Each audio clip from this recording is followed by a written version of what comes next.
ഖുർആൻ ആസ്വാദനം ഭാഗം 52 12 നീരുറവകൾ. വിശുദ്ധ ഖുർആൻ 2-ാം അധ്യായം സൂറത്തുൽ ബഖറ 60-ാമത്തെ ആയത്ത്. وَإِذِ اسْتَسْقَى مُوسَى لِقَوْمِهِ فَقُلْنَا اضْرِب بِّعَصَاكَ الْحَجَرَ فَانفَجَرَتْ مِنْهُ 12 عَيْنًا قَدْ عَلِمَ كُلُّ أُنَاسٍ مَّشْرَبَهُمْ كُلُوا وَاشْرَبُوا مِن رِّزْقِ اللَّهِ وَلَا تَعْثَوْا فِي الْأَرْضِ مُفْسِدِينَ. മൂസ തന്റെ ജനതയ്ക്കു വേണ്ടി ദാഹജലത്തിനായി പ്രാർത്ഥിച്ചപ്പോൾ നാം പറഞ്ഞു, താങ്കളുടെ വടികൊണ്ട് ആ പാറയിൽ അടിക്കുക. ഉടനെ അതിൽ നിന്ന് 12 നീരുറവകൾ പൊട്ടിയൊഴുകി. ഓരോ വിഭാഗവും തങ്ങൾ കുടിക്കേണ്ട സ്ഥലം മനസ്സിലാക്കി. അല്ലാഹു നൽകിയ വിഭവങ്ങളിൽ നിന്ന് നിങ്ങൾ ആഹരിക്കുകയും കുടിക്കുകയും ചെയ്യുക. ഭൂമിയിൽ കുഴപ്പക്കാരായിക്കൊണ്ട് അതിക്രമം പ്രവർത്തിക്കരുത്. إِذِ اسْتَسْقَى مُوسَى لِقَوْمِهِ فَقُلْنَا اضْرِب بِّعَصَاكَ الْحَجَرَ. وَإِذْ اسْتَسْقَى എന്ന് നമ്മൾ ചേർത്ത് وَإِذِ اسْتَسْقَى അവിടെ കാണുന്ന വഇദി എന്നുള്ളതിന് ശേഷം കാണുന്ന അലിഫിന് മുകളിലുള്ള സ്വാദിൻ്റെ ഒരു ഹാഫാണ് ഹംസത്തുൽ വസ്ൽ എന്ന് പറയും. വഇദ് ഇസ്തസ്ഖ എന്നുള്ളത് ചേർത്തി ഓതുമ്പോൾ ആ ഇ എന്നുള്ള ഉച്ചാരണം നഷ്ടപ്പെടുന്നു എന്നാണ് അത് സൂചിപ്പിക്കുന്നത്. വഇദിസ്തസ്ഖാ വായ നിറച്ച് ഉച്ചരിക്കാം. മൂസ ലിഖൗമിഹി ഹി ചെറിയ ഒരു 2 ഹർക്കത്തിൻ്റെ ദീർഘമാണ് അവിടെ വേണ്ടത്. അതുപോലെ തന്നെ ഫഖുൽ നദ്രിബ് ബി ഒരു ബ അടുത്ത ബായിലേക്ക് ചേർത്തി ഇരട്ടിച്ചാണ് അവിടെ ഓതേണ്ടത്. ബിഅസാക്കൽ ഹജർ അവിടെ നമുക്ക് വേണമെങ്കിൽ നിർത്താം. അൽ വസ്ലു അൽ ഔല ചേർത്തി ഓതുന്നതാണ് ഉത്തമം, എന്നാൽ വേണമെങ്കിൽ നിർത്താം എന്ന അടയാളമാണ് അവിടെ കാണുന്നത്. ഫജറത് ആ നൂനിൻ്റെ മുകളിൽ നമുക്ക് സുക്കൂൻ എഴുതിയിട്ടില്ല അവിടെ.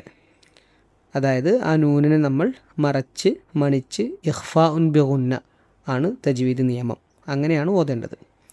മിൻഹു 12 ഐന ഇവിടെയും നിർത്തുന്ന സ്ഥലത്ത് അൽ വസ്ലു അൽ ഔല കൂട്ടി ഓതുന്നതാണ് ഉത്തമം, വേണമെങ്കിൽ നിർത്താം.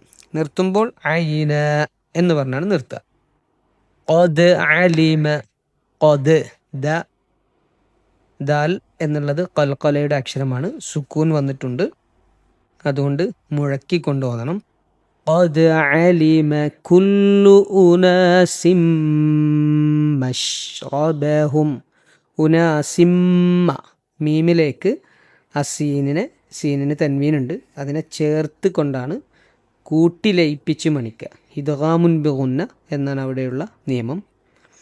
കുലൂ വശ്റബൂ മിർ റിസ്ഖില്ലാഹ്. വഷ് എന്ന് പറയുമ്പോൾ ഒന്ന് ഷീനൊന്ന് പരത്തിയിട്ടാണ് ഉച്ചരിക്കേണ്ടത്.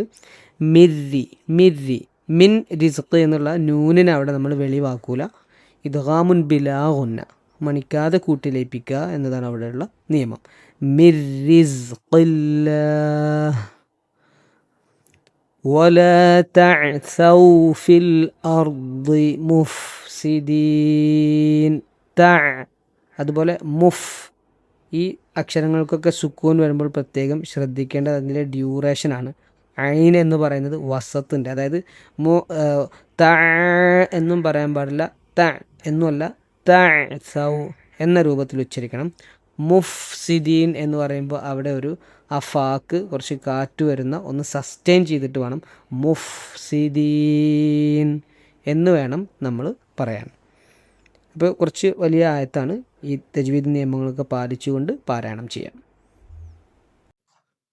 ഇസ്രായേൽ മക്കൾക്ക് അല്ലാഹു നൽകിയ അനുഗ്രഹങ്ങൾ ഓരോന്നായി എടുത്തു പറയുകയാണ് ഈ സൂക്തങ്ങളിൽ ഖുർആൻ ചെയ്യുന്നത്. അവരിലെ 12 ഗോത്രക്കാർക്കും കുടിക്കാൻ ആവശ്യമായ ദാഹജലം നൽകി അവരെ അനുഗ്രഹിച്ചുവെന്നത് മന്നായും സൽവായും ഇറക്കിക്കൊടുത്ത് മരുഭൂവാസക്കാലത്ത് അവരെ ഭക്ഷിപ്പിച്ചതുപോലെ അള്ളാഹു അവർക്ക് ചെയ്തു കൊടുത്ത വലിയൊരു അനുഗ്രഹമാണ്.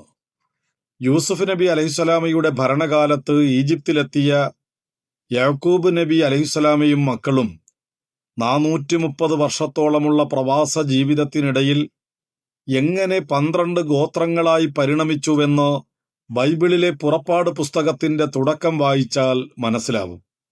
റൂബേൻ, ശിമയോൻ, ലേവി, യഹൂദ, ദാൻ, നഫ്താലി, ഗാദ്, ആഷേർ, ഇസാക്കർ, സബുലൂൺ, യൂസഫ്, ബെന്യാമിൻ എന്നിങ്ങനെ യാക്കൂബ് നബി അലൈഹിസ്സലാമയ്ക്ക് 12 മക്കളുണ്ടായിരുന്നു. ഇതിൽ ലേവി ഗോത്രത്തെ ദൈവം തന്റെ ശുശ്രൂഷയ്ക്കായി പ്രത്യേകം തെരഞ്ഞെടുത്തതിനാൽ സീനായ് മരുഭൂമിയിലെ ആരാധനാലയമായ കൂടാരത്തിന്റെയും പിന്നീട് വന്ന ദൈവാലയത്തിന്റെയും ചുമതല ഇവർക്കായിരുന്നു. അവർ പൂർണ്ണമായും ദൈവത്തിന്റെ കാര്യങ്ങൾക്കായി സമയം ചെലവഴിക്കേണ്ടതിനാൽ അവർക്ക് കൃഷി ചെയ്യാനോ മണ്ണിൽ അധ്വാനിക്കാനോ ഉള്ള ഭൂമി നൽകിയില്ല. ലേവ്യർ ദൈവാലയത്തിൽ സേവനം ചെയ്യുന്നതുകൊണ്ട് അവരുടെ ഭൗതിക ആവശ്യങ്ങൾ നിറവേറ്റേണ്ടത് മറ്റു ഗോത്രങ്ങളുടെ കടമയായിരുന്നു. മറ്റു ഗോത്രങ്ങൾ കൃഷി ചെയ്തും കന്നുകാലികളെ വളർത്തിയും ലഭിക്കുന്ന വരുമാനത്തിന്റെ 10-1 ലേവ്യർക്ക് നൽകണമെന്ന് നിയമമുണ്ടായിരുന്നു. മൂസ അലൈഹിസ്സലാമയുടെയും ഹാറൂൺ അലൈഹിസ്സലാമയുടെയും ജനനം ഈ ഗോത്രത്തിലായിരുന്നു.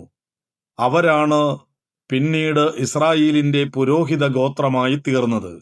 അതിനാൽ 12 ഗോത്രങ്ങളിൽ ഒന്നായി ലേവ്യരെ പരിഗണിക്കുന്നതിനു പകരം യൂസുഫ് നബി അലൈഹിസ്സലാമയുടെ 2 മക്കളായ എഫ്രയീമിനെയും മനശ്ശയെയും യാക്കൂബ് നബി അലൈഹിസ്സലാം സ്വന്തം മക്കളെപ്പോലെ ദത്തെടുക്കുകയും അവരെ അനുഗ്രഹിക്കുകയും അവർക്ക് ഇസ്രായേൽ ഗോത്രങ്ങളിൽ തുല്യസ്ഥാനം നൽകുകയും ചെയ്തതായി ബൈബിളിലെ ഉൽപ്പത്തി പുസ്തകത്തിൽ നിന്ന് 48-ാം അധ്യായം മനസ്സിലാകുന്നുണ്ട്.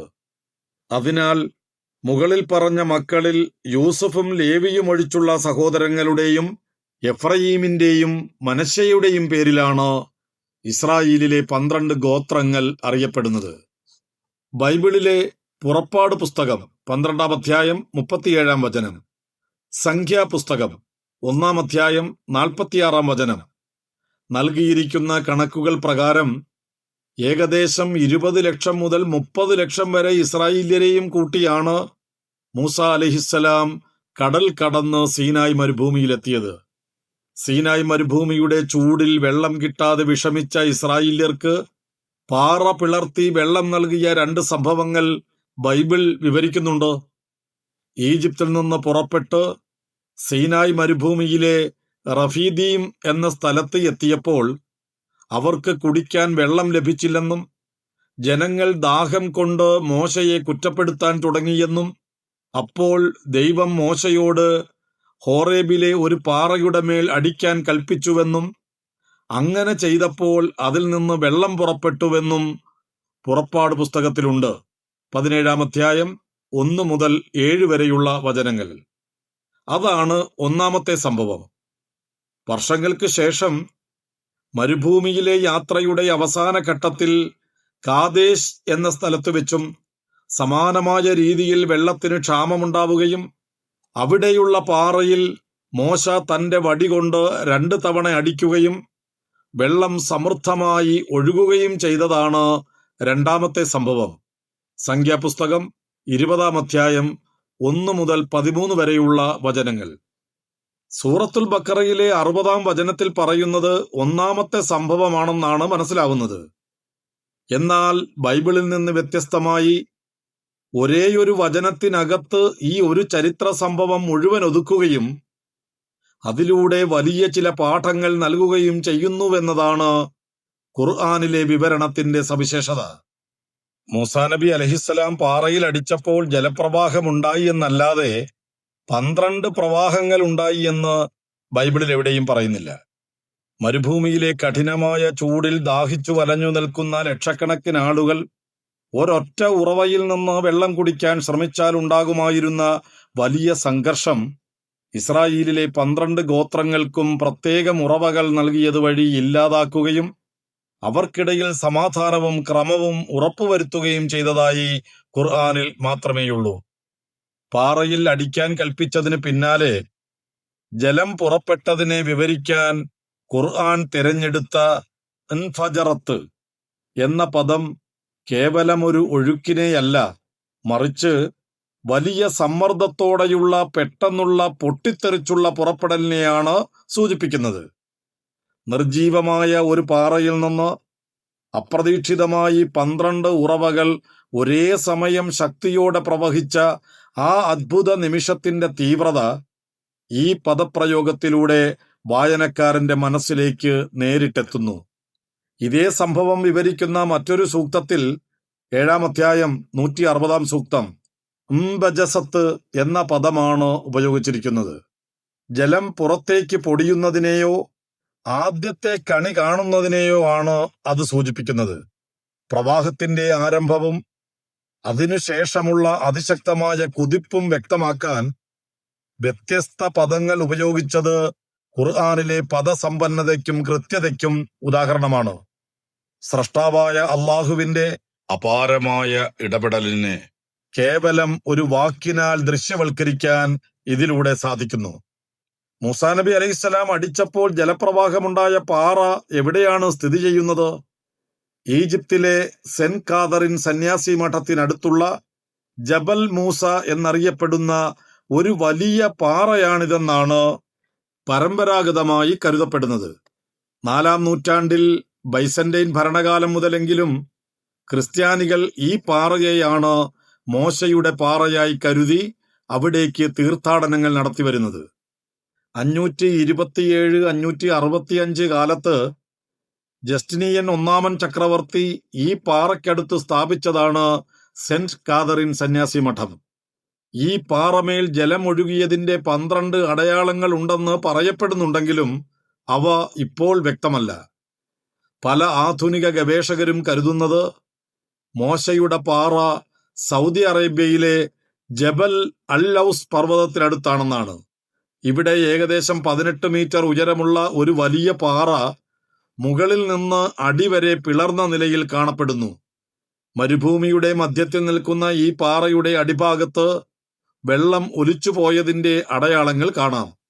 ഈ പാറയ്ക്ക് സമീപം 12 കൽത്തൂണുകളുടെ അവശിഷ്ടങ്ങൾ, ഒരു യാഗപീഠം, പുരാതന കല്ലിൽ കൊത്തിയ സ്വർണ്ണ കാളക്കുട്ടിയുടെ ചിത്രങ്ങൾ എന്നിവ കണ്ടെത്തിയിട്ടുണ്ടെന്ന ഗവേഷകരായ റോൺ വെയാട്ട്, ബോബ് കോർണൂക്ക്, ജോൾ റിച്ചാർഡ്സൺ എന്നിവരുടെ അവകാശവാദങ്ങൾ ശരിയാണെങ്കിൽ ഇതെല്ലാം ബൈബിളിലെയും ഖുർആനിലെയും വിവരണങ്ങളുമായി യോജിക്കുന്നുണ്ട്.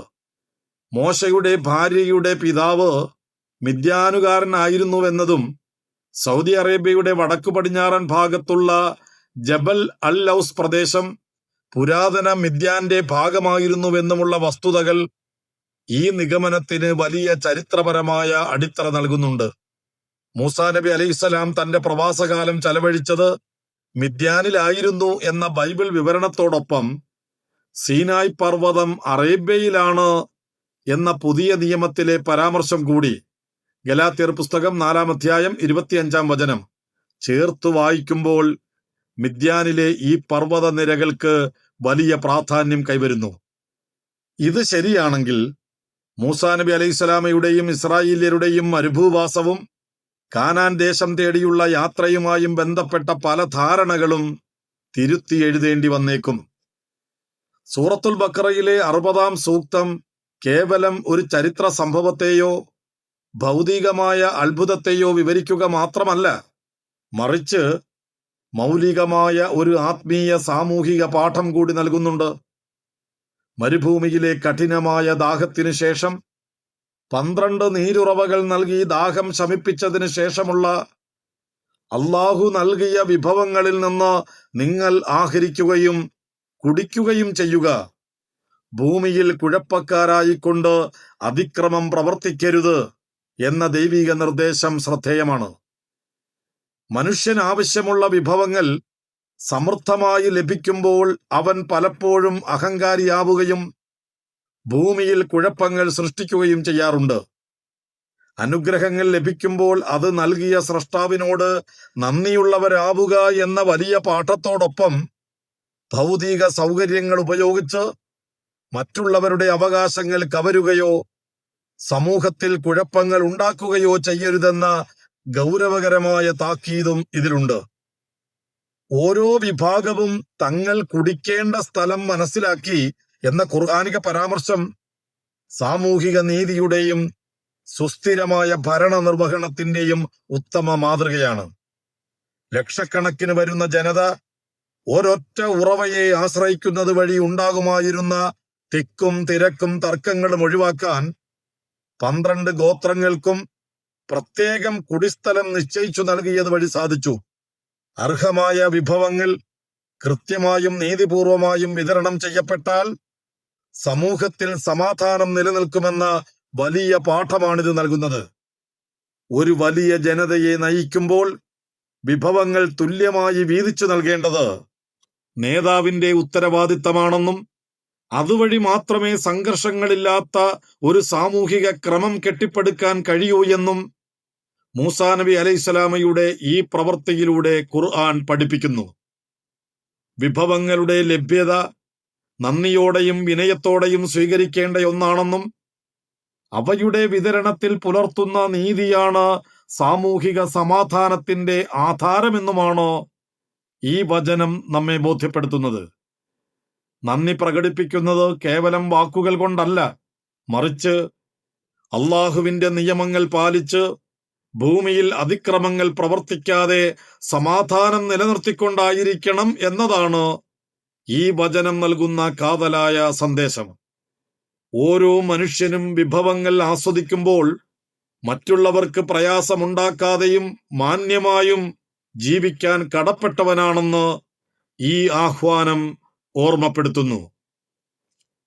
നിങ്ങൾ ഇതുവരെ കേട്ടത് ഖുർആൻ ആസ്വാദനം ഭാഗം 52 12 നീരുറവകൾ.